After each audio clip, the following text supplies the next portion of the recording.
आज आपला एक परम भाग्याचा दिवस उजाडलेला आहे, जिथं परमपूज्य श्री माताजी आदिशक्ती श्री निर्मला देवी यांचं शुभ आगमन झालेलं आहे. आणि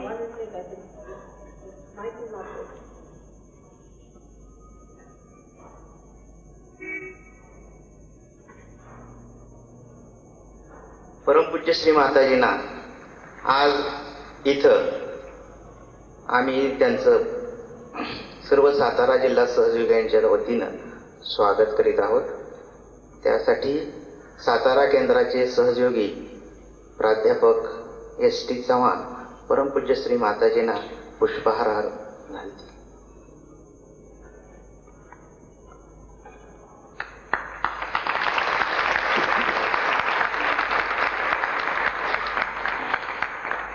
तसेच या निमडू स्कूल या शाळेचे शाळा प्रमुख श्री महाशब्दे सर परमपूज्य श्री माताजींना पुष्पार्घ अर्पण करून त्यांचं स्वागत करते.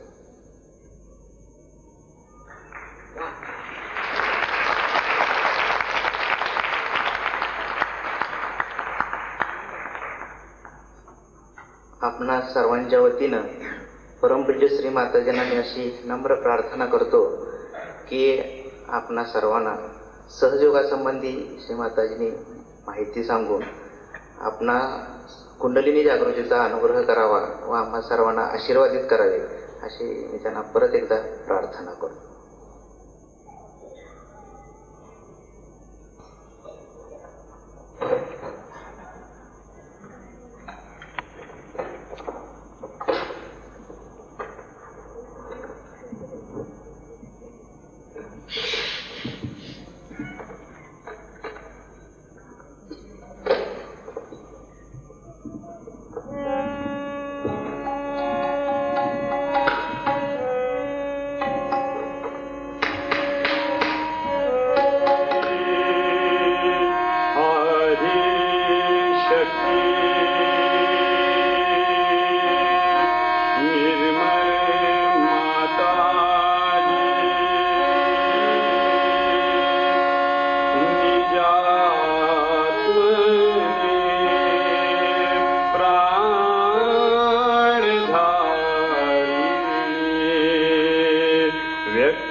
God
मानवी कल्पनेने ते आपण आकलन करू शकत नाही.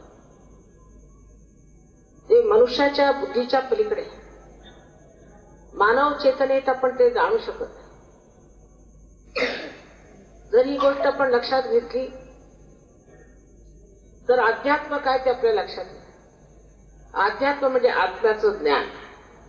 ते झाल्याशिवाय कोणती अंधश्रद्धा ठेवून, कोणची धारणा धरून हे कार्य होत नाही.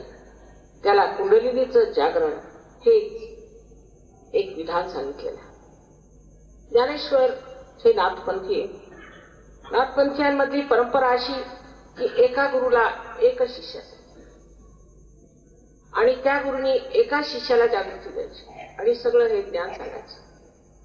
पण ज्ञानेश्वरांनी 12व्या शतकात एक मोठी कामगिरी केली की आपले गुरु म्हणजे त्यांचे ज्येष्ठ बंधू श्री निवृत्तीनाथ यांना परवानगी मागितली की मला कृपा करून एवढी आपण परवानगी द्या की हे जे काही मी जाणतो कुंडलिनीबद्दल ते मी स्पष्ट रूपाने लोकांना सांगू शकतो.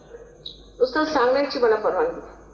मी कुणाला शिष्य करणार नाही, पण मला फक्त ही सांगण्याची एकदा आपण परवानगी दिली तर मला सार्थक वाटेल. त्यांनी ही परवानगी त्यांना दिली आणि त्यामुळे 12व्या शतकातच ज्ञानेश्वरी लिहिताना 6व्या अध्यायात त्याने कुंडलिनीचं वर्णन केलं. पण धर्म मार्तंडांना त्यातलं काही गम्य नव्हतं, म्हणून त्यांनी असं सांगितलं की हा निषिद्ध आहे, 6वा अध्याय वादाचा आहे. त्यामुळे लोकांना कुंडलिनीबद्दल ज्ञान झालं नाही. पण त्यानंतर रामदास स्वामींनी कुंडलिनीबद्दल बरंच सांगितलं की रामदासांची भूमी केवढी पवित्र असली पाहिजे. त्यांनी स्पष्टपणे सांगितलं की कुंडलिनीचं जागरण हे आवश्यक आहे, त्याशिवाय आत्म्याचं ज्ञान मिळत नाही, अध्यात्म बनत नाही. त्यांना कुणी विचारलं की किती वेळ लागतो कुंडलीच्या जागरणाला. त्यांनी सांगितलं तत्क्षण, पण घेणारा तसा पाहिजे आणि देणाराही तसा पाहिजे. त्यात आपण असं समजलं पाहिजे की जर तुम्ही कोणतंही कार्य अंधश्रद्धेने केलं तर त्यात विश्वास ठेवून ती श्रद्धा चुकीची.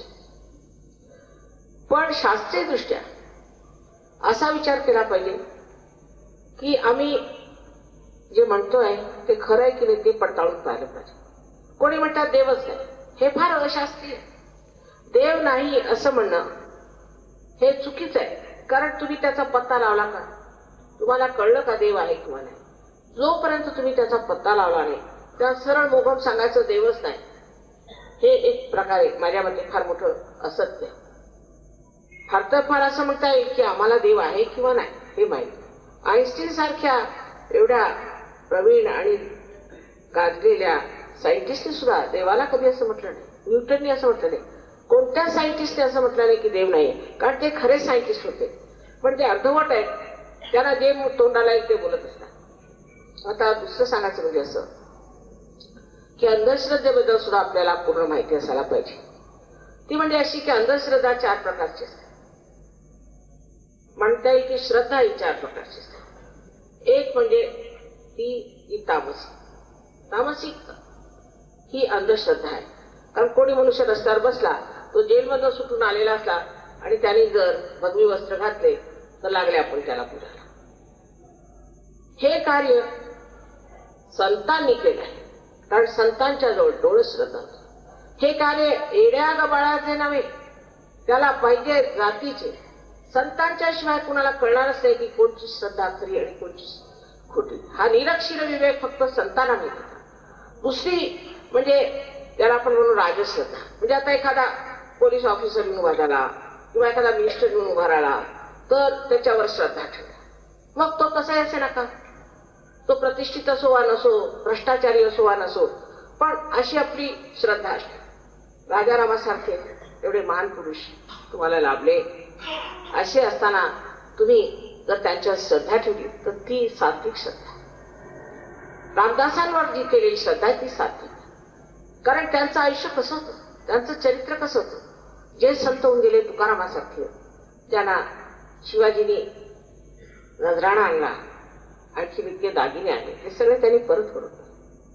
अशी आहेत का माणसं आज? अशी संतांसारखी माणसं आज जगात मला तुम्ही दाखवा, विशेषतः आपल्या महाराष्ट्रात तर नाही शोधून सापडणार.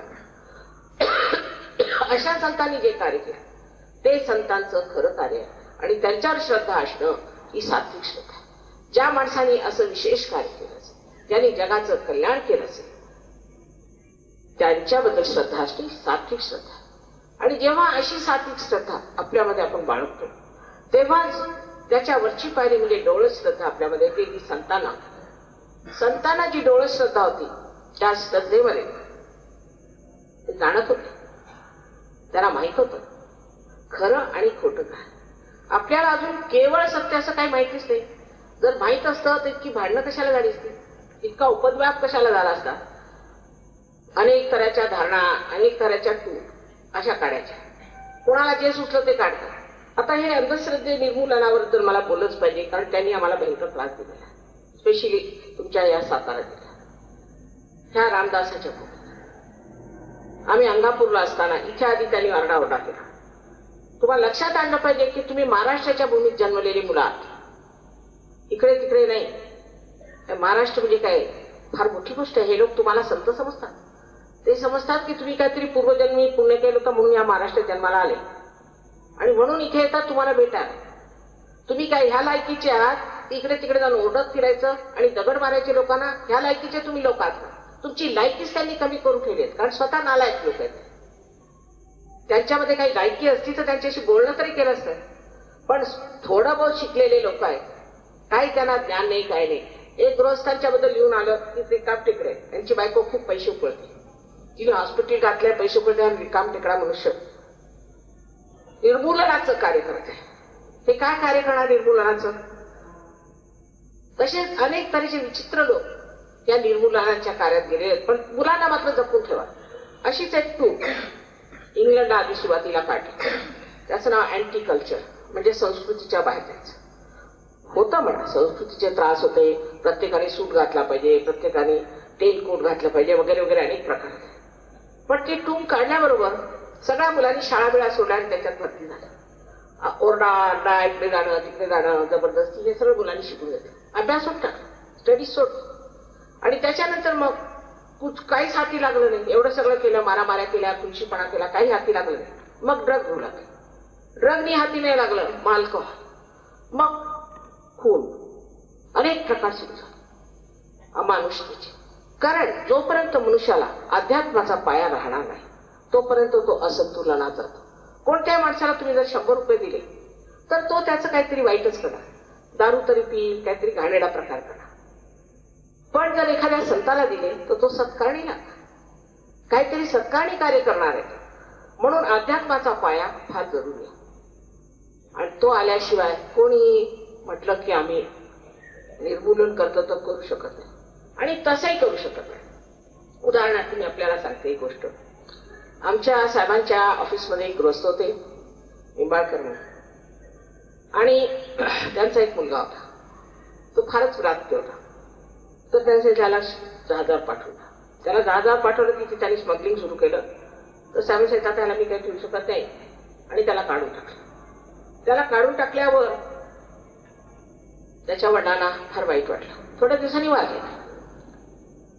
मी लंडनहून आले. त्यांच्या बायकोने सांगितलं माझे दागिने, आपल्या सासूचे दागिने, आपल्या बायकोचे दागिने हे सगळे घेऊन गेला आणि घर सुद्धा गहाण ठेवलं की मी काहीतरी बिझनेस करतो. आम्हाला समजलंच नाही का बिझनेस कसला करतोय, पण आम्ही म्हटलं बरं करतोय तर करू दे.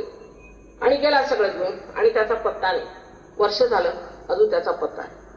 कुठल्या वर्षी गेले त्याचा पत्ता नाही, कुठे गेला, काय करायचं माताजी, आम्ही कुठे जायचं, कुठे राहायचं, तो घर गहाण टाकलं. तर म्हटलं की पत्ता काढा, त्याला काही पत्ता लागणार नाही. तिसऱ्या वर्षी गृहस्थ परत आले, त्यांनी सगळ्यांचे पैसे देऊन टाकले, माल करून टाकला. ती बाई फार सोजवळ होती. तिला शंका वाटली हा गृहस्थ इतके पैसे कुठं घेऊन आला. तर तिने मग इकडे तिकडे विचारपूस केली, बराच तपास केला. मी जेव्हा 4थ्या वर्षी आले तर मला सांगितलं की त्याने आपल्याला गुलाब बाबा करून ठेवले. तर मी त्याला एक सडकून पत्र लिहिलं. म्हटलं खबरदार जर तू नसले धंदे केलेस तर. सगळं काही लिहिलं. आणि मी जेव्हा नागपूरला गेलो तो तिथं पळाला, पण मी त्याला चांगलंच ओळखते. आणि त्याने नागपूरला गतीन केलं, म्हणजे सांगितलं की इथे मी आता तलवार मारतो आणि इथून पाणी निघेल. आणि तलवार घेऊन आला आणि मला खरंच पाणी निघालं. लोकांनी त्याच्यावर पैशाचा नुसता वर्षाप करून टाकला. ते जे पाणी निघालं ते कसं, नंतर लोकांनी जाऊन पाहिलं तर तिथे एक नळ होता आणि त्या नळाला आधीच तोडून बिडून व्यवस्था केलेली होती. नुसता एका धक्क्याने ते उघडलं पाहिजे, हे त्याचं धती. ते लक्षात आल्याबरोबर गुलाबबाबा तिथनं उठला, पण दुसरीकडे पसरतोच आहे तो. एक कावर म्हणून गृहस्थ होते, त्यांनी सत्यसाईबावर निंदा केली. मी म्हणते की तो मनुष्य खोटा आहे, पण त्याचा काही परिणाम झालाय का? काही होत नाही. फक्त जनजागृती होत. त्यांचे मार खालेले लोक माझ्याकडे आले, ते ठीक झाले. मग त्यांना कळलं की खोटे लोक आहे. तेव्हा जनजागृतीशिवाय अशी कार्य होऊ शकत नाहीत. आज किती आपण म्हटलं की अशा ह्याच्यात आपण पडू आणि हे ठीक करू, तर होऊ शकतं. आणि इतकं अज्ञान आहे ह्या लोकांमध्ये. भूत नाही आहेत असं म्हणणं ठीक नाही. भूत म्हणजे काय, असे सशरीर असतात, पण त्याचे सूक्ष्म ध्येय आहे, ही गोष्ट खरी आहे. आणि त्यावर आता सायन्सनी पत्ता लावलेला आहे. त्याचं नाव त्यांनी प्रोटीन 58 आणि प्रोटीन 53 ठेवलेलं आहे. आणि ते भूतकाळात आपल्याला बसलेलं आहे, ते येत आहे असं स्पष्ट सांगतात ते. पण इथल्या डॉक्टरांनी कुठे शिकले ते? मी जेव्हा मेडिकल केलं त्याच्यानंतर मी पाहिलं पुष्कळ मेडिकल सायन्स वाढलेलं आहे. आणि बाहेर जाऊन कळतं, पुस्तकं वाचून, जर्नल्स वाचून, की कुठल्या कुठे लोक गेलेत. आज कुंडलिनीचं नाव सुद्धा आमच्यामुळे त्यांनी आपल्या जर्नल्स मध्ये घेतलेलं आहे. पण काही वाचन नाही, काही नाही. एक उपमंडुकासारखी ते बसून राहायचं आणि असले धंदे करायचे, एक मंच तयार करायचा. करा, पण लहान मुलांना घेऊ नका. शाळेतल्या कॉलेजच्या मुलांना हात लावायचा नाही. त्यांना आता अभ्यास सुद्धा त्यांचं आयुष्य बनवायचं. तेव्हा ह्या अशा ह्याच्यात नुसता आरडाओरडा करायला जे तुम्हाला घेऊन जातात त्यात तुम्ही बरोबर. आता बघा, त्यांनी अंगापूरला 5-5, 6-6 वर्षाच्या मुलांच्या हातात दगड दिले आणि दगड मारले. मला तर हेच वाटलं की त्या मुलाला कुठे न पकडू द्यावं. 500 दगड फेकले त्यांनी. त्यातले 18 जण हे परदेशी लोक, हे फार मोठमोठाले विद्वान लोक, काही मूर्ख नाहीत, जखमी झाले. तर दिल्लीहून सीबीआयने पाठवले याच्यावरती की हे लोक काय करतात ते बघा. संबंध महाराष्ट्रात काय काय चाललंय, काय काय होत आहे ते जर तुम्ही पाहिलं तर तुम्हाला आश्चर्य वाटेल की आज जर तुम्हाला काही थांबायचं असलं तर भ्रष्टाचार थांबवा. मुलांना घेऊ नका, हे स्वतःला फार समजता शहाणे. भ्रष्टाचार थांबवा. भ्रष्टाचारामुळे केवढा त्रास होतो आणि ते बघायला पाहिजे. त्याच्याऐवजी भलत्या गोष्टीकडे लोकांचं लक्ष लावायचं. कुठेही अशी टूम नाही, कुठे अशी टूम नाही. संबंध भारत हे इथेच, हे अतिशहाणपण इथे पिकलेलं. ते रामदास स्वामींच्या भूमीत ज्यांनी अशा लोकांना काय काय शिव्या दिल्या, त्याला शिव्या येत नव्हत्या, तेव्हा त्यांनी आपल्या मनाने बनवून बनवून काहीतरी शिव्या दिल्या ह्या लोकांना, मूर्खात काढलेल्या. तेव्हा समजलं पाहिजे की आपण अशा बेकार लोकांच्या नादी लागलं नाही पाहिजे. माझे यजमान शास्त्रीचे मुख्य सचिव होते आणि एक दिवस शास्त्रीची फार हसायला आले. म्हटलं झालं काय तुम्हाला? अहो म्हणे आज कमाल झाली. म्हटलं काय? इथे म्हणे अशा संस्था आहे की जिथे लोकांना नुसतं नारेबाजी करायची, नारे लगाने वाले. असं का? तर म्हणे की त्यांच्याजवळ सर्व तऱ्हेच्या टोप्या, सर्व तऱ्हेचे पुठ्ठ्यांवर लिहिलेलं काय असेल नसेल, प्रत्येक ह्याचं, प्रत्येक सामाजिक म्हणा किंवा राजकारणी म्हणा असं काय असलं ते आहे. मग त्यांना तेवढे पैसे द्यायचे. मग ते आपल्या टोप्या बदलतात. ते हातात गेलो बाई ओरडत. तर मी आता गेलो म्हणे तिथे, तर ते जे नारे लावत होते ते तर बरोबर होते, पण त्यांच्या पुठ्ठ्यावर दुसरंच लिहिलं होतं, दुसऱ्याच कंपनीचे होते ते. आणि त्याच्या टोप्या म्हटलं अरे तुम्ही टोप्या त्याच घालून आला का सकाळी जगायला आलं ते? पण आम्हाला वेळच नाही झाला. पण अरे तुम्ही वाचलं खायच्यात काय लिहिलेलं आहे? म्हणजे अशी परिस्थिती आहे. इतका खोटेपणा जगामध्ये. ह्या लोकांनी आम्हाला दगडफेक केली, त्याबद्दल शंकाच नाही. आम्ही कुणाला दगडफेक केली नाही, काय नाही. हे कुठलं शहाणपण आहे? कुणाला दगडफेक करणं हे कोणतं निर्मूलनाचं कार्य आहे? हे खुनशीपणाचं कार्य. आणि त्याच्यामध्ये त्यांनी मुलांना गळून घेतले. त्याच्यात दुसरं असं आहे की कुंडलिनीचं कार्य हे फार महान कार्य. रशियामध्ये 400 डॉक्टर कुंडलिनीचं कार्य करत आहेत. दिल्लीमध्ये 3 डॉक्टर, दिल्ली युनिव्हर्सिटीत 3 डॉक्टरांना MDच्या पदव्या मिळाल्या. ते काय MDच्या पदवी देणारे MBBS डॉक्टर नसले पाहिजेत, MD नसले पाहिजे, त्याच्यावरचे असले पाहिजेत ना. तर पुणे युनिव्हर्सिटीने असा विचार केला की जर दिल्लीला मिळालं तर आपल्याला का मिळू? आपण इथे PhD करायचं. म्हणून त्यांनी या लोकांना बोलवलं, एक कॉन्फरन्स केली. त्यासाठी इंग्लंडहून लोक आले, रशियन लोक आले आणि त्यांनी सिद्ध करून दिलं वैद्यकीय पद्धतीने, शास्त्रीय पद्धतीने, की सहयोग म्हणजे पॅरासिम्पथॅटिक नर्वस सिस्टमचा कंट्रोल आहे. आणि त्यांनी कसं होतं ते सगळं एकीकडे घालून खोटं नाटक न्यूजपेपरने छापलं की ह्याला काहीच वैद्यकीय हे नाही, पुरावा नाही. म्हणजे काय म्हणायची संबंध कॉन्फरन्स झाली. त्याचे जे डॉक्टर सुद्धा माझ्याकडे आले म्हणजे माताजी मला समजत नाही की इतकं खोटं कसं लोक होतं. हा काय खोटेपणा आपण का करायचा. त्यांनी समाजाचं भलं होणार आहे, समाजाचं कल्याण होणार आहे. जी मुलं क्लासमध्ये पास होत होते त्याच फर्स्ट येत आहे त्यांना स्कॉलरशिप होत आहे. किती ह्याने आघात कार्य केले आहे. अनेक रोग बरे झाले त्याबद्दल शंकाच नाही. पण आम्ही त्याचं ऍडव्हर्टिजमेंट करत नाही कारण रोग बरं करण्याचा धंदा नाही. फक्त कुंडलीने आम्ही जागृत करू. जर कुंडलीने जागृत झाली तर त्यामुळे तुमचं जे बरं व्हायचं ते होईल. आपली 6 चक्राने आलोकित होतात आणि ह्या 6 चक्रांच्यामुळे आपल्याला शक्ती एक प्रकारचीच नाही, अनेक प्रकारची. आता आपल्याला आश्चर्य वाटेल की पुष्कळशे आर्टिस्ट लोक ते मुसलमान आहेत. सिफात हुसेन खान, अमजद अली खान, इशात अली खान हे सगळे सहयोगी आहेत. ते म्हणतात सहयोगाच्या आधी माताजी आमचे हातच चालत नव्हते, आता इतका हलकापण आलाय. आज हे एवढे मोठमोठाले आर्टिस्ट आहेत. आपली माणिक वर्मा ती केवढी आदरित, सहयोगानंतर ती बरी होऊन आता इतकं सुंदर गायला लागली. किशोरी अमोलकरचं तसंच. कितीतरी अशाने सहयोगाने कुठल्या कुठे पोहोचले. हे आर्टिस्ट लोकांची गोष्ट मी सांगते. तसंच कलाकार, पुष्कळशे कलाकार सुद्धा फार मोठे कलाकार झाले. आमच्या इथे जे आता आलेले आहेत तो एका कोळ्याचाच मुलगा होता, पण सहयोगात आल्यानंतर इतका त्याच्यामध्ये सर्जन कलेचा इतका प्रादुर्भाव झाला की त्याला स्कॉलरशिप्स मिळाल्या आणि त्याच्यावर आज तो कुठला ग्रॅज्युएट झाला. त्यांनी विद्यार्थ्यांसाठी विशेष कुंडलिनीचं जागरण हे फार आवश्यक आहे.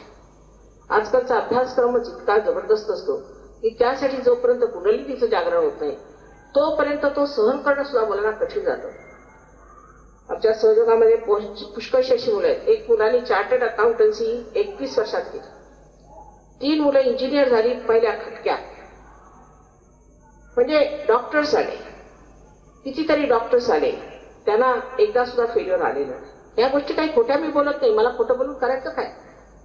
त्यांचं म्हणण्याचं की मला प्रसिद्धी पाहिजे. प्रसिद्धीची मला गरज नाही, प्रसिद्धीची मला गरज नाही. देवकृपेने मी फार मोठ्या घराण्याची आहे. आणखी प्रसिद्धीच घ्यायची असते तर राजकारणात गेले असते. ते असे गावात फिरवून आणि सगळ्यांच्यासाठी एवढी मेहनत मी केली नसते. माझे यजमानच फार मोठ्या पदवीवर होते, आपल्याला माहित असेलच. आणि त्यांना इंग्लंडच्या राणीने सर्वोच्च असं जे तिने एकाच माणसाला रेगनला फक्त दिलंय असं नाही ठेवलं. ते सुद्धा सगळ्यांना सांगत होते. आता परवा त्यांच्या स्वागतार्थ मीटिंग झाली, ती सांगितलं सगळं श्रेय माझ्या बायकोला, तिचं साह्य आणि तिची शक्ती. मलाच का त्यांना 32 असे मिळालेले, 32 देशापासून. ते म्हणाले मला 32 देशापासून देण्याचं मीच कोण आहे, मला का मिळालं, हे सगळं माझ्या पत्नीमुळे. हे त्यांनी उघडपणे सगळ्यांना सांगितलं.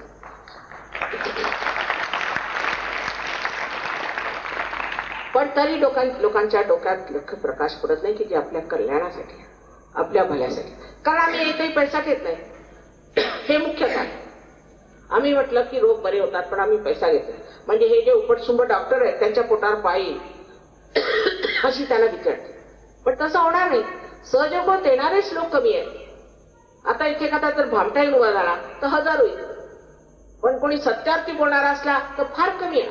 त्याच्यासाठीच म्हटलंय त्याला पाहिजे जातीची, ज्यांच्यामध्ये ती कुमकच नाही, ती लायकीच नाही, ते लोक इथे येणारच नाही. आम्ही किती लोकांना बरं करणार आहोत. तुमच्यासाठी आम्ही सगळे श्रीमंत लोक सोडून टाकतो.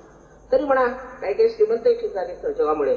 त्यांनी उघडपणे सांगितलं, राहुल बजाजचं आपण नाव ऐकलं असेल, त्यांनी उघडपणे सांगितलं की माझा हात माताजीने ठीक केला, मी तर हुस्टनला जाणार होतो. नंतर एक आहे तिथे बारी मेहरोत्रा, फार मोठे इंडस्ट्रीज आहेत, त्यांनी सांगितलं अहो मी माझं तर 5 मिनिटात माताजीने हात ठीक केलं, मी तर मरणाला पोचलो होतो. त्याच्यानंतर एक आणखीन आहे तिथे, मला नाव विसरत कोणाकोणाला ठीक केले ते, तर त्यांनी सांगितलं माझी बायको 14 वर्षात, मी मला विसरलेलं होतं सगळं. ते सगळं एकानंतर एक येऊन सांगायला लागलं की मला हे बरं केलं, मला ते बरं. मी बघतच राहिली बाबा, मी काय त्यांना पैसे दिले नाही. त्यांना असं वाटतं की हे कमीत कमी आम्ही सांगितलं पाहिजे, कारण माताजी आमच्याकडे काही पैसे घेत नाही, काही घेत नाही, तेव्हा एवढं तरी माताजींच्याबद्दल आम्हाला सांगायला पाहिजे. म्हणून 500 डॉक्टरांच्या समोर त्यांनी येऊन सांगितलं. हे काही खोटं बोलतायत लोक. तेव्हा ह्या लोकांनी माझ्या विरुद्ध काय एवढं उठवलंय असा मी विचार केला. मी काही पैसे देत नाही, हे मुख्य कारण. देवाच्या कार्याला जर कोणी पैसे देते तर तो मनुष्य खरा नाही, हे जाणून ठेवलं पाहिजे. कारण देवाला पैसे समजत नाही. जशी पृथ्वी तिच्यात एखादं बी पेरलं किंवा जी अनेक फळं फुलं पुष्प सर्व तऱ्हेच्या गोष्टी आपल्याला देते, तिला आपण किती पैसे देतो? तिला पैसे समजतात का? हे लक्षात घेतलं पाहिजे. ही जिवंत क्रिया आहे आणि आपल्या उत्क्रांतीत आता आपण मनुष्य स्थितीला आलो. याच्या पुढच्या उत्क्रांतीला आपल्याला उतरलं पाहिजे. इथे केवळ सत्य जाणलं पाहिजे, त्यालाच आपण कैवल्य म्हणतो. आता ही इतकी मंडळी इतके 56 देशात इथे आलेले निवडक लोक आहेत. त्यांच्यात कधी भांडण नाही, तंटा नाही, नाही तर ते रजनीश. आणि हे तुम्हाला आश्चर्याचे सांगितलंच पाहिजे की समाचार, त्याचा गुजरात समाचार मध्ये मी माझ्या डोळ्यांनी पाहिलं. त्याच्यात असं लिहिलं होतं की ह्या रजनीशच्या एका शिष्याने, सगळेच आनंदच आहेत तिकडे त्यांची नाव, की आम्ही अंधश्रद्धा निर्मूलन समितीला सांगून माताजीला एक फटका दिला, म्हणजे इथे मामाला जे दगड मारले होते, आणि आता त्यांना मी दुसरा फटका देणार आहोत. तेव्हा तुम्हाला आश्चर्य नाही वाटलं पाहिजे. त्याच्या आधीच ते रजनीश फटकले आणि गेले. आणि काय काय उपद्व्याप त्यांनी केला ते ह्या लोकांना विचार. हे सांगते तुम्हाला किती घाणेरडा तो मनुष्य आणि त्याने किती घाणेरडे प्रकार केले. आणि त्याच्या शरणाला हे जाऊन मला इतपर कळलेलं आहे की त्यांनी त्यांना मेस्मरिझमची विद्या शिकवलेली, म्हणजे संमोहनाची. संमोहन हे फार फार जास्त डेंजरस आहे, फारच जास्त. ज्याने संमोहनात गेला तो परत येऊ शकतो. जो मनुष्य संमोहन करतो त्याला फार वाईट त्रास होतो. आता हे डॉक्टर काऊ तसेच होते, तरुणपणीच गेले. संमोहनाचं कार्य करणं फार चुकीचं आहे. संमोहन म्हणजे भूतविद्या आहे, काळी विद्या आहे. आणि जे लोक संमोहनाचं कार्य करतात त्यांना मी जागृती देऊ शकत. तुम्ही 10 लाख दिले तरी करू शकत. संमोहनाने आपण दुसऱ्याच्या चेतनेवर आघात करतो आणि त्याची चेतना आपण ओढून येतो. हे महान पापाचं कार्य आहे. आणि त्यानंतर त्या माणसाची काय दशा होते किंवा आपली काय दशा आहे ते पाहण्यासारखं आहे. त्याबद्दल सुद्धा विदेशी देशांमध्ये, परदेशी देशांमध्ये ज्या ठिकाणी प्रगल्भता आलेली आहे, अनेक गोष्टी त्यांनी लिहिलेल्या आहेत की संमोहन आणि काय काय घाणेरडे प्रकार होतात. आमचे एक डॉक्टर होते, त्यांच्या संमोहन विद्या केली, ते शिकले होते संमोहन विद्या. त्याच्यानंतर मग त्यांना दारूचाही नाद लागला. त्यानंतर ते सहयोगात आले. मोठ्या मुश्किली त्यांची कुंडली जागृत झाली. झाल्यानंतर सगळं सोडून उभे झाले. आता 7 हॉस्पिटल्समध्ये लंडन शहरामध्ये ते मुख्य आहे. ह्या अशा संमोहन विद्येला तुम्ही बळी पडू नका. संमोहनाची काय गरज आहे? संमोहन करण्याची काय गरज आहे? कोणी साधू संतांनी संमोहन केलं होतं का? ते तुम्ही संमोहन शिकत आहात त्यांच्यापासून. हे कशासाठी शिकायचं? दुसरी गोष्ट अशी की भौतिकता त्या देशांमध्ये फार वाढली. परत विज्ञानाचा एकांकीपणा. विज्ञान हे एकांकी, त्यांनी सर्वांगीण उन्नती कधी होऊ शकत नाही. विज्ञान फार एकांकित. त्याच्यात कविता नाही, त्याच्यामध्ये प्रेम नाही, त्याच्यामध्ये माणुसकी नाही, काही नाही. विज्ञानाने जर मनुष्याने आपली वाढ करून घेतली तर आज ॲटम बॉम्ब उभे आहेत, हायड्रोजन बॉम्ब उभे आहेत, ते विज्ञानानेच आले ना. त्यात कोणची माणुसकी आहे? ह्या एकांकी प्रगतीमुळे आज त्या देशामध्ये काय काय दशा झाली ते तुम्हाला कळणार नाही. आम्ही सगळे फिरून आलेलो. अमेरिकेसारख्या देशामध्ये लोकांना 65% लोकांना घाणेरडे रोग झाले. आणि आता पुण्याला सगळ्यात जास्त या रजनीशच्या लोकांच्यामुळे सगळ्यात जास्त हिंदुस्थानात नाही पुण्याला होत. एकाने मला प्रश्न, त्यांच्या युनिव्हर्सिटीत जाऊ का? म्हटलं मुळे जाऊ. प्रश्न विचारला तर सांग, तुम्हाला घाणेरडे रोग घ्यायचे असतील त्याच्या युनिव्हर्सिटीचा. ही सगळी घाण त्यांनी तिथे एकत्र केलेली. मग त्याशिवाय त्या देशांमध्ये इतर इतके प्रश्न आहेत की ते तुम्हाला समजणारच नाही. सांगितलं तर तुम्हाला आश्चर्य. म्हणजे लंडन सारख्या शहरामध्ये, शहरात, इंग्लंडमध्ये नाही, शहरातच प्रत्येक आठवड्याला 2-2 मुलं आई वडील मारून टाकतात. त्यांची सामाजिक व्यवस्था इतकी खराब आहे. एक बाई 9-9दा लग्न करते. हा प्रकार आहे. तिथला जो सामाजिक प्रकार झालेला आहे तो आपल्या देशात आणायचा आहे का आपल्याला? तशी स्थिती आपल्याला आणायची का आपल्या मुलाबाळांसाठी? तेव्हा अध्यात्म हा पाया आहे. हे लोक इथे का आले? कारण हे त्या परपांगीपणाला आणि त्या एकांगी जीवनाला कंटाळले. आणि इतके तऱ्हेचे रोग मला सांगितले होते. एड्स येणार मी त्यांना 1970 साली सांगितलं, 73 साली. नंतर आता दुसरा जो इप्पीचा रोग आलेला आहे त्याच्याबद्दल मी त्यांना 8-10 वर्षापूर्वी सांगितलं. ते सगळे रोग त्यांना आले, पण ते ऐकायच्या ह्याच्यात नव्हते. आणि त्यात भर म्हणजे आपले इथनं गेले पुष्कळशे भामटे तिकडे, रजनीश सारखे पुष्कळ पैसे बनवणारे गेले. त्यांनी 58 रोल्स रॉयस विकत घेतला. ते कुठून घेतले असतील? 58 एक रोल्स रॉयसला मला वाटतं निदान तरी 6 करोड रुपये लागतात. आणि सगळ्याच्या सगळ्या त्यांनी कवडी मोल विकून हा जेलमध्ये गेला आणि जेलमध्ये इथे आले. आणि त्यांना मांडणारे हे लोक आहेत. काही सहयोगी एका बाईला भेटायला गेले. ती म्हणे सहज याच्यामध्ये आहे अंधश्रद्धेला विचारायला. तर ती म्हणे रजनीश म्हणजे किती मोठे. वा वा वा. कोण मोठा आणि कोण लहान जे ज्या लोकांना समजत नाही ते कसल्या अंधश्रद्धा निर्मूलन करणार आहे. तर आधी आपली जागृती करूया. ही शक्ती तुमच्यामध्ये आहे. तुझं आहे, तुझं पाशी. जे संतांनी सांगितलं ते आम्ही सिद्ध करू शकतो. ते तुम्ही सिद्ध करून घ्या. आणि आपली शक्ती बघा, आपली शक्ती वाढवा. असे ओरडत फिरू नका. तुमची लायकी ही नाही. तुमची लायकी आहे महान होण्याची, मोठे होण्याची. त्या असल्या मूर्खपणाचे धंदे करू नका आणि ह्याच्यात पडू नका. मी आज एका शाळेत आलेली आहे. पवित्र स्थान आहे शाळेचं. उद्या इथेच मुलं ड्रग पिऊन पडतील, इथेच मुलं दारू पिऊन पडतील आणि सर्वनाश स्वतःचा करून घेतील. हे मला स्पष्ट दिसत आहे. अशा लोकांना जर तुम्ही महत्व दिलं तर काय होईल काय समजत नाही. दुसरं असं की ही भूतविद्या, काळी विद्या जी आहे, म्हणजे हातात हे काढणं वगैरे, हे सगळे आहे, ही विद्या आहे. पण श्रद्धेचं स्थान नाही ते. ही खोटी विद्या आहे. पण हे करतात. आणि हे जेव्हा ते करतात तेव्हा अशा लोकांच्या कचाट्यात जाऊ नका.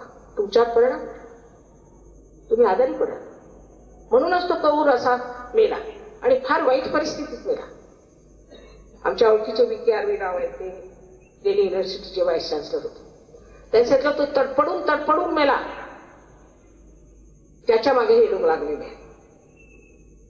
तेव्हा हे पैसे कमवायचे धंदे असोत किंवा काही असो, अशा वाममार्गाने तुम्ही पैसे कमवू नका. आपली आत्मधी शक्ती जे सगळ्या संतांनी सांगून दिलेलं आहे ते का खोटं असेल? त्यांनी कसं आयुष्य आपलं कटलं, त्यांनी कसे राहिले. आता असं म्हणणं की अध्यात्माने गरिबी ते चुकीचं आहे. आपल्या भारतातला अध्यात्म सर्व चुकीचाच आहे. कारण बहुतेक अंधश्रद्धेत गेलेला, नंतर भामटे इतके, त्यातनं भलते सलते गुरु. आता तो चंद्रास्वामी एक आलेला, तो प्रसिद्ध आहे. आता त्याच्या विरुद्ध कितीतरी इंग्लंडला छापलं होतं, त्यांनी किती प्रकार केले. मग दुसरा हा मुक्तानंद. काय घाणेरडे लोक आहेत. ह्या सर्व लोकांच्या नादी लागून जर तुम्ही अध्यात्म मिळवायचं म्हटलं तर नाही. कोणी असं म्हणत नाही की मी तुम्हाला आत्मसाक्षात्कार, कोणी म्हणत नाही. का? कारण देतात येते त्यांना. कशासाठी? धर्म कशासाठी? धर्म तुम्ही हिंदू असा, मुसलमान असा, काही असा, ख्रिश्चन असा, सगळे पाप करू शकता. धर्म आतमध्ये तो जागृत झाला पाहिजे. जेव्हा आपल्यामध्ये धर्माची धारणा होते तेव्हा आपण कोणतंही वाईट काम करत नाही.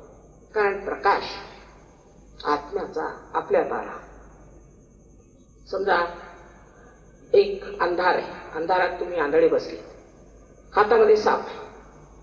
कोणी म्हटलं अरे बाबा तुझ्या हातात साप नाही, तो चावेस तर तुम्ही म्हणू शकता की नाही हे दोन खंडच. पण प्रकाश आल्यावरच तुम्ही टाकून देता. तसंच सहयोगात आल्यावर किती कल्याण होतं. मनुष्य व्यसनमुक्त होतो. पहिली गोष्ट त्याची सृजन कर्तृत्व वाढतं. एक गृहस्थ आजच आले होते, त्यामुळे मला कविता काही करता येत नसे आणि त्यांनी असं काव्य म्हणून दाखवलं मला. मी आश्चर्यचकित झाले. त्यामुळे माताजी सगळं तुमचंच कारस्थान आहे, तुम्हीच मला शिकवलं. आणि उर्दू मध्ये माझे स्वतःचे धाकटे भाऊ सहयोगात उशिराने काय होणं पण गरजत आहे. आणि त्यांना मुळीच मराठीचं काही ज्ञान नव्हतं विशेष. शाळेत सुद्धा माझ्यातून निबंध लिहून घेऊन जायचे, अशीच त्यांची स्थिती होती. त्यानंतर आता काय कविता करतोय तो, आणि त्यात उर्दू मध्ये कविता, हिंदी मध्ये कविता. म्हटलं हे काय आहे? ते म्हणे तुमचं सगळं आहे, मला काही माहिती नाही. आणि कुसुमाग्रजांनी ह्यांना एवढा मान दिला. सांगितलं की काय तुम्ही लोक कविता करतात ह्या वयामध्ये, असे तुमच्या वयाचे, तुमच्या या मानसिक स्थितीतले लोक जे ह्या वयातले ते अशा कविता करू शकतात. इतक्या लहानपणी तुम्ही कशा ह्या कविता केल्या? त्याला कारण म्हणजे परमेश्वराची जागृती होती. अहो 23 वर्षामध्ये ज्ञानेश्वरांनी काय लिहून ठेवलंय ते तुम्हाला कळायचं नाही. जावे त्याच्या वंशा तेव्हा कळेल तो आनंद काय. त्यांनी नुसतं ज्ञानेश्वरीच लिहिली नाही, त्यानंतर एक अमृतानुभव म्हणून एक अद्वितीय असा ग्रंथ लिहिला आणि आमचे सगळे सहयोगी परदेशात जाऊन वाचतात. ते वाचण्यासारखं म्हणजे तितका आनंद येतो त्याच्यात, इतका आनंद आहे की 2 जरी ओळ्या त्याच्याकडून लिहू शकलं तर मी म्हणेन की काहीतरी आहे त्याच्यासारखं. पण त्यांच्यावरही घाला म्हणे त्यांची जाऊन आम्ही समाधी उघडू की त्यांनी समाधी घेतली तरी. जो स्वतः खोटाडा असतो तो सगळ्यांनाच खोटं समजतो, हेच ह्यातलं तथ्य. तेव्हा त्या साताऱ्यामध्ये आम्ही इतक्यात आलो आणि इथे काहीतरी पुस्तक मला माहित होतं आणि त्यामुळेच सगळ्यात कमी साताऱ्याला कार्य झालेलं आहे. आता तुम्हाला त्या शिवाची आठवण करून देते जे आत्मसाक्षात्कार. आपल्या देशातील लालबहादूर शास्त्री हे आत्मसाक्षात्कार होते. पण आपण त्यांना घालवलं का? कारण आपली लायकी नाही. अशा लोकांसाठी आपली लायकी नाही. गार्बाचेव हा सुद्धा साक्षात्कारी, म्हणूनच तो मला इतकं महत्व देतो. जे साक्षात्कारी लोक आहेत ते साक्षात्कारी लोकांना ओळखू शकतात. नामदेवांना ओळखलं कुणी तर नानक साहेबांनी. त्यांना सांगितलं की तुम्ही इतकी सुंदर कविता करता देवाची, आता कृपा करून तुम्ही पंजाबी शिका. एवढं मोठं पुस्तक आहे पंजाबीमध्ये. त्यात जनाबाईचे पण अभंग आहेत आणि मराठीचे अभंग आहेत. मला आश्चर्य वाटलं हे लोक ग्रंथसाहेबमध्ये ते मराठीचे अभंग म्हणतात, पण त्याचं काय पडत मूर्ख बसले. तो उचलला तो ग्रंथ, एक बोट इथे ठेवायचा, अखंड पाठ 2.5 दिवसात संपला पाहिजे. त्यांनी काहीतरी वाचायचं, तिथे बोट ठेवायचं, दुसऱ्याने बोट ठेवायचं. ह्याला काय अर्थ आहे? हे पडत मूर्खांचे लक्षण आहे. त्यांनी म्हटलंय काहे रे बनको जन जाय सदा निवासी सदे अलेपा तो हे संग समा. कशाला जगण्यात फिरतोस, तुझ्याच मध्ये समावेल. पण शेवटीची त्याने म्हटलं काय नानक बिन आपाची नाही, स्वतःला ओळखल्याशिवाय मिटे न भ्रम की काय. हे त्यांनी नानक साहेबांनी म्हटलेलं आहे. कबीराने तर संबंध कुंडलिनीचंच वर्णन केलंय. ईडा पिंगला सुखवन नाड शून्य शिखर पर अनहद बाज. पण शेवटी कंटाळू त्याने असं म्हटलं कैसे समजाऊ सब जग अंधा. म्हणजे कमाल ही की कुंडलीला सुरती म्हटलं त्यांनी. मी पटण्याला गेले तर तंबाखूला त्याला सुरती म्हटलं. माणसाची तरी कमाल आहे. कशाचं कसं खोबरं करायचं ते मानवाला विचारा आणि त्याला ते सुरती म्हणतात.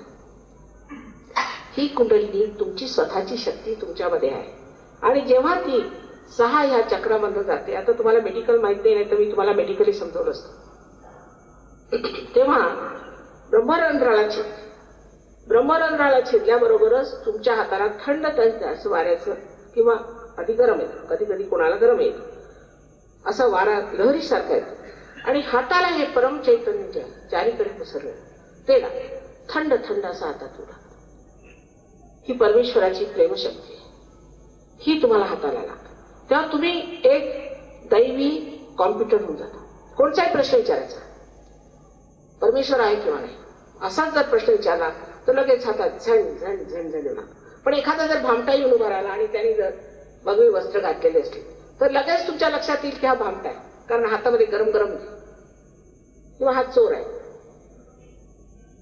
ह्याच बोटांवर त्या 5 आणि 6 आणि 7 बोटांवर तुम्हाला कळेल की ह्याची चक्र कोणची धरलेली आहे. तुम्ही चक्राचीच बोली करता, दुसरं काय बोलत नाही.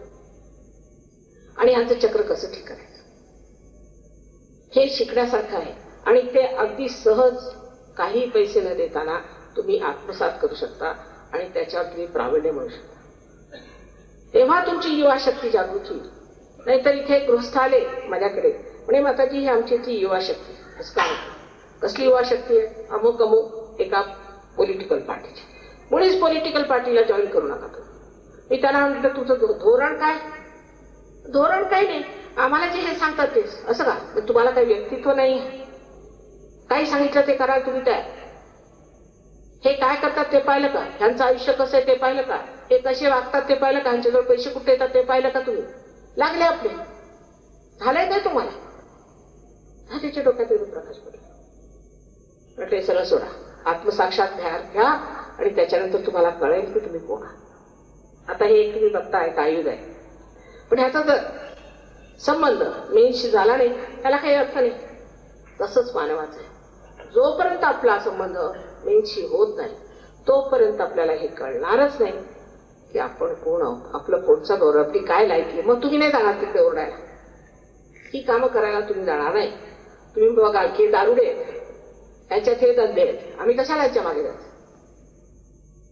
आम्ही सत्कर्माला लागणारे सत्कारणी लोक असा जेव्हा मनामध्ये विचार येईल तेव्हाच म्हणायचं की कुंडलीचं जागरण होऊ शकतं. पण ज्या लोकांना हिंसा करणं, लोकांना दुःख देणं, त्रासवणं असे हिटलरशाहीचे उपद्रव सुचतात त्यांच्यासाठी कुंडलिनी नाही. त्या ह्या जन्मात काय 1000 जन्मात होणार नाही. अशा उपद्रवी लोकांना आम्ही म्हटलं तर कधीही जागृती देऊ शकणार. तेव्हा आपल्या मनामध्ये आपल्याबद्दल आदर असायला.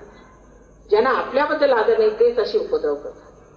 आपण कोण, आपली महानता काय, आपली प्रतिष्ठा काय हे समजलं पाहिजे. डिग्निटी ज्याला म्हणतात ते समजलं पाहिजे. आमची काय प्रतिष्ठा आहे, काय आम्ही रस्त्यावर जाऊन ओरडणार आहोत, दगड मारणार आहोत, मुळीच नाही. आम्ही प्रतिष्ठित आहोत. आपल्या आईवडिलांची प्रतिष्ठा वाढवायची, महाराष्ट्राची प्रतिष्ठा वाढवायची. हे लोक तुम्हाला इतकं उच्च समजतात की तुम्ही महाराष्ट्रात जन्मले. त्यांचं म्हणणं असं जिथे एवढं चैतन्य माताजी तिथले लोक किती मोठे असायला पाहिजे. पण जसं सबंध समुद्रामध्ये पक्षी हा धावतोय त्याला काही पाणी मिळत नाही तशातलाच प्रकार आहे. जिथे पिकतं तिथे विकत नाही. हे लोक इतक्या लांबून आले तिथे ते कशाला, ते असं जाणून तिथे एवढं चैतन्य आहे. मी किती म्हटलं दुसरीकडे जाऊया, नाही, आम्हाला महाराष्ट्रातच कर. महाराष्ट्राचं चैतन्य कुठे आहे, काय सुंदर आहे म्हणे महाराष्ट्र. त्याचं सौंदर्य बघण्याचं म्हणजे बाह्य नाही, आतलं त्यातलं जे काही कार्य आपल्या संत साधूंनी केला त्याचा फायदा आम्हाला फार आहे. त्यामुळे हे लोक इकडे येतात. त्यांना मी तुकारामाच्या समाधीवर पाठवलं तर तिथे ते जिथे ध्यान करत असत तिथे गेले तर लोकांनी मला सांगितलं माताजी हे गडबडा लोळत होते जमिनीवर. म्हटलं तुम्ही कशाला लोळला. म्हणे माताजी जमिनीत हो चैतन्य वाहत होतं, जमिनीतनं चैतन्य येत होतं ते पाहिलं आम्ही म्हणून आम्ही लोळत होतो. आता ज्याला चैतन्याची माहिती आहे तोच तर चैतन्य जाणू शकेल. तसं आपलं नामदेवांचं सांगायचं म्हणजे नामदेव एकदा गोरा कुंभाराला भेटायला गेला. गोरा कुंभार हे पायाने माती तुरत होते. त्याच्यासमोर उभे राहिले स्तंभित आणि काय म्हणतात, निर्गुणाच्या भेटी आलो सगुणाशी. हे बोलावं एका आत्मसाक्षात्कारी संतांनी आणि ऐकावं ते सुद्धा आत्मसाक्षात्कारी संतांनी. ज्यांना ह्याचा प्रकाशच मिळालेला नाही त्यांच्यासमोर नुसती बडबड आहे. पण तरी सुद्धा हा तुमचा जन्मसिद्ध अधिकार आहे. त्या योगाला प्राप्त होणं सर्वांचा जन्मसिद्ध अधिकार आहे, विशेषतः महाराष्ट्रातल्या लोकांना. आणि महाराष्ट्रात जोपर्यंत हे कार्य होणार नाही तोपर्यंत तुम्ही मेहनत करणार आहे. जरी तुम्ही मला दगड मारले किंवा काय केलं तरी सुद्धा मी मेहनत करणार, कारण मी माझा महाराष्ट्रात जन्म झालेला आहे. आणि त्या संत साधूंना कळस चढवायचं काम माझं आहे आणि मी हे कार्य करणार. तुम्ही किती मला त्रास दिला.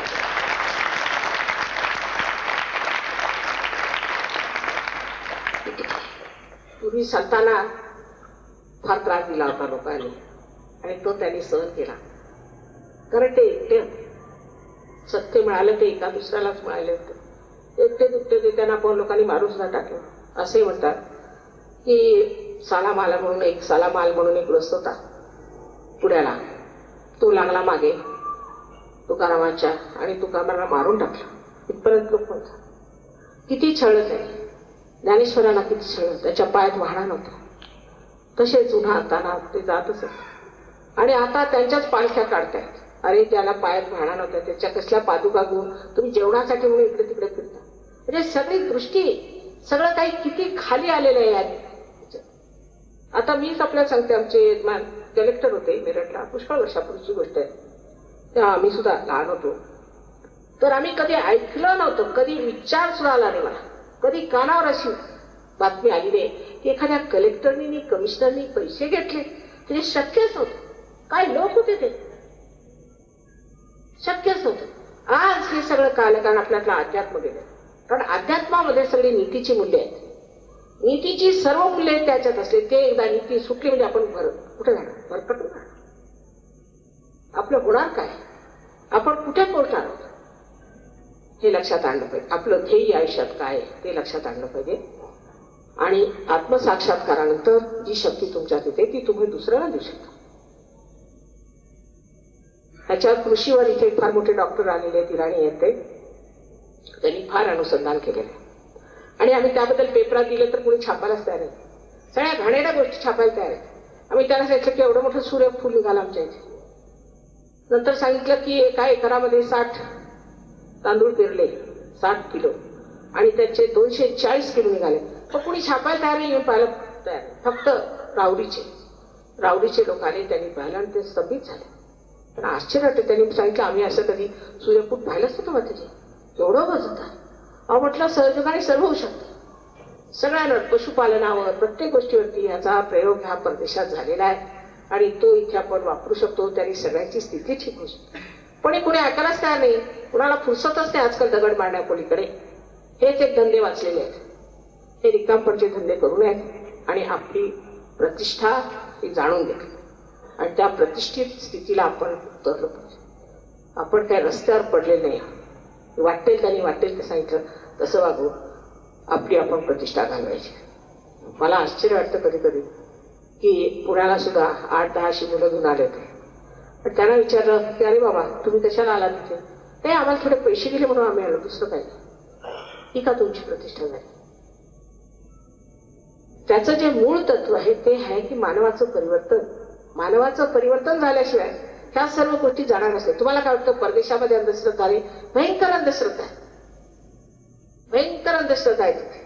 इतकंच ना, अमेरिकेला तर विच क्राफ्ट हे ते ह्याच्या शाळा आहे, कारण तिथे अगदी मुक्ती आहे, वाटेल ते करा.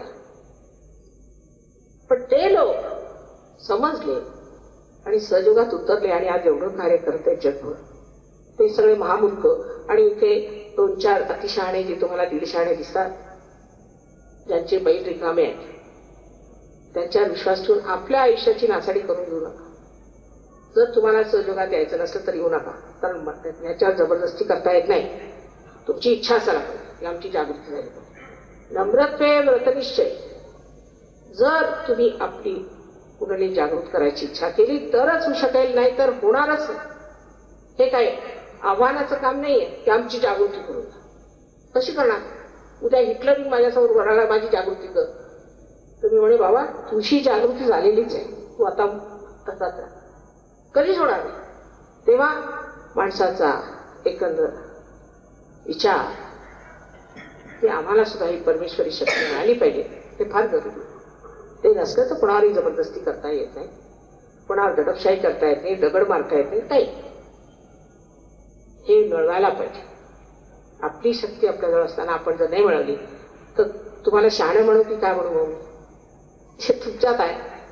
जे त्यावेळेला ज्ञानेश्वरांनी सांगितलं सामूहिकतेत, त्या आज आम्ही साक्षात करत असताना ह्या महाराष्ट्रातच हा शहाणपण कशाला असं? असं दिल्लीला नाही, असं दिल्लीच्या पलीकडे नाही, युपीला नाही, कर्नालला गेलो तिथे नाही, हरियाणाला नाही, कुठे नाही, तसंच आसामला नाही.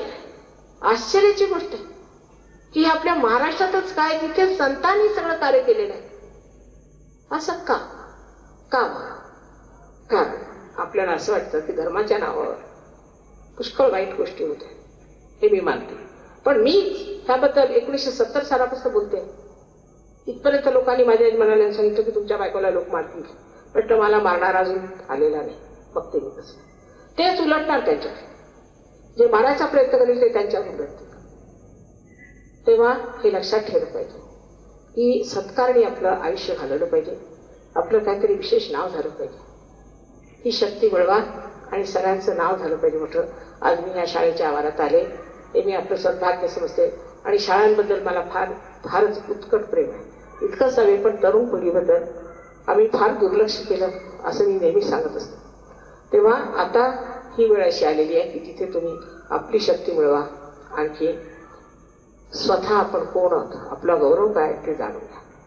माझ्या तुम्हा सर्वांना अनंत आशीर्वाद. आता ज्यांना जागृती हवी असेल त्यांनी इथे बसावं किंवा मागे बसावं, पण ज्यांना नको असेल त्यांनी कृपा करून घ्या. इथे बघायची भूमिका करू.